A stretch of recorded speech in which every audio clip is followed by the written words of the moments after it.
आप लोगों के लिए मैं आपके अपने YouTube प्लेटफॉर्म पर मध्य प्रदेश का जो न्यू एजुकेशन पॉलिसी है या मध्य प्रदेश हायर एजुकेशन के अंतर्गत यदि आप BA BSc BCom में अध्ययन कर रहे हैं और आपने व्यावसायिक पाठ्यक्रम यानी वोकेशनल कोर्सेज को व्यक्तित्व विकास के रूप में चुना है, तो उसका आज हम आखिरी प्रैक्टिकल लास्ट एक्सपेरिमेंट लेकर आए हैं, प्रयोग क्रमांक 6, और वो है ईमेल लेखन को प्रभावी तरीके से समझाइए।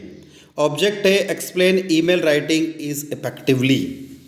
तो हम इसके अंदर देखेंगे कि ईमेल लेखन को प्रभावी तरीके से कैसे लिखा जा सकता है। तो इस वीडियो के लास्ट तक, अंत तक मेरे साथ जुड़े रहिएगा और हम बात करेंगे कि ईमेल लेखन को प्रभावी तरीके से कैसे लिखें और कैसे समझें। तो दोस्तों, यदि अभी तक आपने आपके इस चैनल को सब्सक्राइब नहीं किया, सबसे पहले सब्सक्राइब कर दीजिएगा, बेल आइकन को प्रेस कर दीजिए तथा लेटेस्ट नोटिफिकेशन आपको मिल सके। और वीडियो अच्छा लगे तो लाइक करें, कमेंट करें, ताकि हमें एक मोटिवेशनल मिलते रहे और हम आपके लिए इसी तरीके के अच्छे नए वीडियो उपलब्ध करवाते रहें। चलते हम ईमेल क्या है उसकी तरफ। What is email? ईमेल या इलेक्ट्रॉनिक मेल इंटरनेट द्वारा कंप्यूटर, मोबाइल या अन्य किसी उपकरण की सहायता से अपनी बात को किसी और तक पहुंचाने का एक तरीका है, एक माध्यम है। ईमेल भेजने के लिए सेंडर और रिसीवर दोनों के पास ईमेल एड्रेस होना आवश्यक होता है। पहले के समय में जिस प्रकार लोग कम्युनिकेशन के लिए डाक का प्रयोग करते थे, अब उसका आधुनिकीकरण हो गया है और लोग डाक की जगह अब ईमेल का प्रयोग करने लगे हैं। हम यहाँ पर हिंदी और इंग्लिश बोथ मीडियम में पैरेलल समझेंगे। ईमेल को भेजने के लिए एक ईमेल पते की आवश्यकता होती है जो यूज़र नेम और डोमेन नेम से मिलकर बनता है। आमतौर पर इंटरनेट पर कई मुफ्त ईमेल सेवाएं भी उपलब्ध हैं और जिस प्रकार एक ईमेल को कंप्यूटर से भेजा जाता है, उसी प्रकार से एक ईमेल को स्मार्टफोन से भी भेजा जा सकता है। जिस तरह से हम डाक के माध्यम से एक पत्र भेजते हैं, उसी तरह से ईमेल पत्र भेजने का एक आधुनिक रूप है।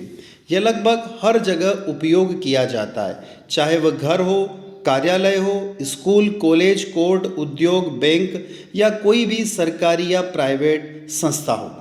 इस माध्यम का उपयोग करके हम पाठ, चित्र, फाइल और कई अन्य दस्तावेजों को भी भेज सकते हैं। ईमेल का इतिहास के बारे में हम थोड़ा सा यहाँ पढ़ लेते हैं, फिर उसके डिस्क्रिप्शन की तरफ चलते हैं। ईमेल का आविष्कार सन 1971 में रे टॉमलिंसन ने किया था। उन्होंने आविष्कार करने के बाद खुद पहला ईमेल भेजा था। उन्होंने इसमें ईमेल को एक टेक्स्ट के माध्यम से लिखा था और खुद का चेक किया था कि यह सही से काम कर रहा है या नहीं। रे टॉमलिंसन ने सर्वप्रथम @ चिन्ह का चयन किया था और इन्हीं को ईमेल का आविष्कारक माना जाता है। तो ये एक अच्छा सा इन्फॉर्मेशन है, ये आप अपने प्रैक्टिकल रिकॉर्ड में इसको नोट डाउन करिएगा।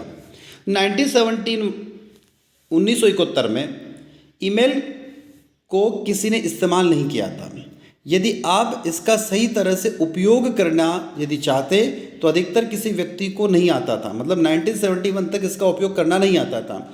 और इंटरनेट की वजह से सन 1996 में ईमेल का इस्तेमाल बढ़ने लगा, यानी 1996 में इसका इस्तेमाल बढ़ने लगा। और उसके बाद लोगों को पता चला कि इस तरह से इंजन का उपयोग करके दूर बैठे व्यक्ति को भी हम हमारा संदेश भेज सकते हैं, उसमें बात करके करीब होने का अपनापन महसूस कर सकते हैं। तो ये तो बात हुई उनकी डिस्कवरी की, पर आखिरकार फॉर्मल इन्वेंशन यानी औपचारिक आविष्कार कब किया गया उसकी तरफ चलते हैं। तो सबसे पहले तो अभी हमने कहा था 1971 की बात हुई थी, पर औपचारिक आविष्कार की बात कर रहे हैं वो 30 अगस्त 1982 को अमेरिका सरकार में भारतीय अमेरिकी VA शिवा अयुद्रोवी को आधिकारिक रूप से ईमेल की खोज करने वाले के रूप में मान्यता दी गई। वर्ष 1978 में अय्युदुरई ने एक कंप्यूटर प्रोग्राम तैयार किया जिसे ईमेल नाम दिया गया। इसमें inbox, outbox, folders, memo, attachment option थे। अब आते हैं हम लोग इसके फॉर्मल इन्वेंशन से के बाद में ईमेल आईडी क्या होती है। हम लोग अधिकतर बोलते हैं कि भैया आजकल हर व्यक्ति के पास ईमेल आईडी होती है, क्योंकि स्मार्टफोन इस्तेमाल करने वाले के पास में ईमेल आईडी होना आवश्यक है, क्योंकि बिना ईमेल आईडी से वो प्ले स्टोर को लॉगिन नहीं कर सकता है। तो आपको ईमेल भेजने या प्राप्त करने के लिए ईमेल आईडी की आवश्यकता होती है। ईमेल आईडी आपका यूज़र नेम या एड्रेस होती है, जो किसी भी ईमेल को भेजने में आसानी से होती है। किसी भी ईमेल आईडी में एक जैसी नहीं होती है। सभी ईमेल आईडी अलग अलग यानी कि यूनिक होती हैं, जिसमें हम किसी भी ईमेल उसके ईमेल आईडी से भेज सकते हैं। ईमेल आईडी के दो भाग होते हैं, एक भाग @ से पहले वाला और दूसरा भाग यूज़र नेम होता है। @ से पहले वाला यूज़र नेम होता है और एक भाग जो होता है @ के बाद, जिसमें डोमेन नेम होता है। डोमेन नेम सभी का सेम हो सकता है, जैसे हम बोलते हैं Yahoo mail, Gmail, Hotmail etcetera, पर यूज़र नेम सबका क्या होता है, अलग अलग होता है। जैसे हमने कहा एग्जाम्पल @gmail.com इस तरीके से हो सकता है। तो हम देखेंगे कि gmail.com एक डोमेन नेम है, तो लगभग सभी का ये सेम होगा। तो आप इसको हिंदी इंग्लिश दोनों मीडियम में नोट डाउन कर सकते हैं, जिस भी आप मीडियम के स्टूडेंट से उसके अकॉर्डिंग। अब आते हैं ईमेल के मुख्य अंग क्या क्या हैं। सबसे पहले आता है फ्रॉम, यानी प्रेषक का ईमेल पता। फ्रॉम के अंदर क्या लिखा जाता है, सेंडर्स ईमेल एड्रेस। दूसरा आता है टू के अंदर आता है रिसीवर ईमेल एड्रेस। यदि आप ईमेल भेजते हो तो उसमें एक दो वर्ड लिखे रहते हैं CC, उसका मतलब होता है कार्बन कॉपी। फिर BCC ब्लाइंड कार्बन कॉपी। उसके बाद सब्जेक्ट लिखा जाता है, उसके अंदर लिखा जाता है पुट यूर सब्जेक्ट हियर, या आप अपने विषय को रख सकते हैं। उसके बाद आप उसके अभिवादन की बात करेंगे, गेटिंग्स की बात करेंगे, और अभिवादन में आप विषय से संबंधित बातें करेंगे, जैसे हम लिखते हैं dear sir I attach this file, इस तरीके से। और समापन कथन समाप्त करना होता है, ठीक है। और उसके बाद में यदि हम बात करें तो मुख्य विषय से संबंधित बात होती है।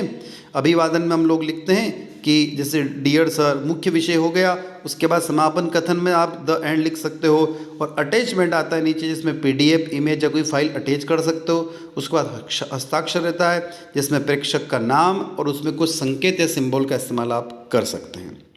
अब ये जो हम लोगों ने यहाँ पर देखा, इनको वन बाय वन समझने की कोशिश करते हैं। फ्रॉम क्या है, ईमेल आईडी के माध्यम से ईमेल भेजे जाते हैं, या आपको अपना ईमेल का पता दर्ज करना होता है, ठीक है। जिसको आप मेल आईडी सेंड कर रहे हो उसका पता आपको यहाँ दर्ज करना होता है। 2, ये आपको रिसीवर का ईमेल एड्रेस डालना होगा। अगर आप किसी कंपनी को ईमेल करना चाहते हैं तो आपको कंपनी का ईमेल एड्रेस डालना होगा। तो फ्रॉम यानी कि हम भेजने वाले हैं, और 2 मतलब जो रिसीव करने वाला है, जिसको हम भेज रहे हैं उसका मेल आईडी आएगा।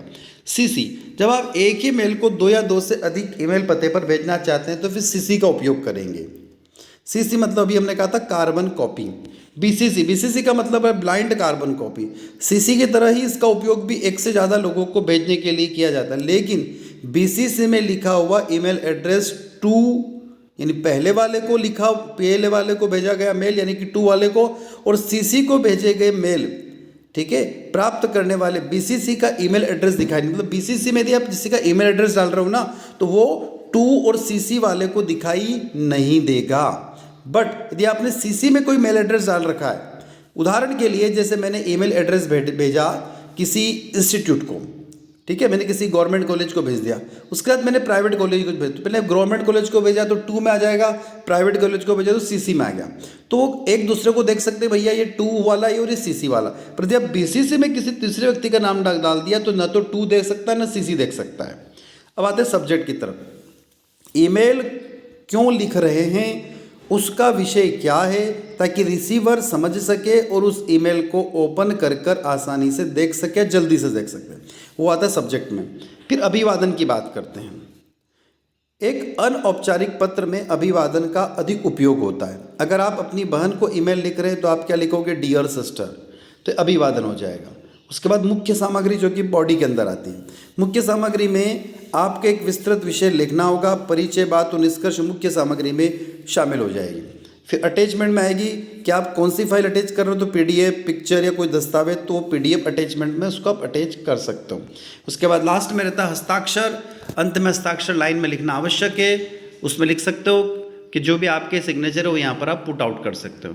अब ईमेल के कौन कौन से पते होते हैं, तो ये तो ईमेल लिखने का हमने तरीका आपको बता दिया, ईमेल भेजा कैसे जाता है। अब देखो टाइप्स ऑफ ईमेल। एक तो वेब आधारित ईमेल, कई सारे ईमेल की सुविधाएं प्रदान करने वाली कंपनियां वेब आधारित होती हैं, जैसे Hotmail, Yahoo mail, Outlook, Gmail आदि।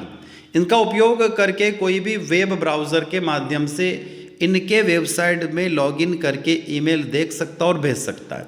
ये किसी ईमेल को पहले से डाउनलोड नहीं रखता है, इसके कारण ईमेल खोलते समय भी आपको इंटरनेट की आवश्यकता होती है।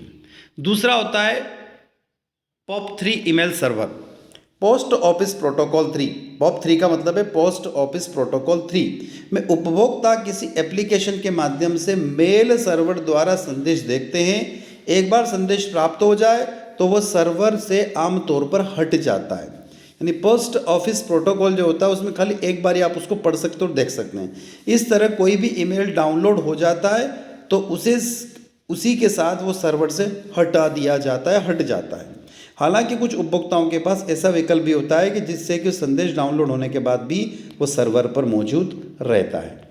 तो पहला तो अभी हमने देखा वेब आधारित, दूसरा POP3, तीसरा IMAP,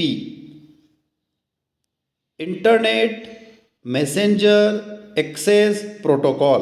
पूरा फुल फॉर्म है IMAP का, इंटरनेट मैसेज एक्सेस प्रोटोकॉल के द्वारा आप कई उपकरणों के माध्यम से ईमेल पढ़ सकते हैं, हटा सकते हैं। इसका इस्तेमाल काफ़ी छोटे या कहीं भी ले जाए जाने वाले उपकरणों जैसे स्मार्टफोन आदि में किया जाता है, जिससे यात्रा के दौरान ईमेल पर नज़र रख सके और जवाब भी दे सकें। कुछ बड़े उपकरणों में अच्छे कीबोर्ड सुविधाओं के साथ काफ़ी बड़े आकार में इसका जवाब दिया जा सकता है। इसमें संदेश का हेडर्स और विषय भी दिखता है और हर संदेश को पढ़ने अथवा डाउनलोड करने हेतु उपकरण से अनुरोध करना पड़ता है।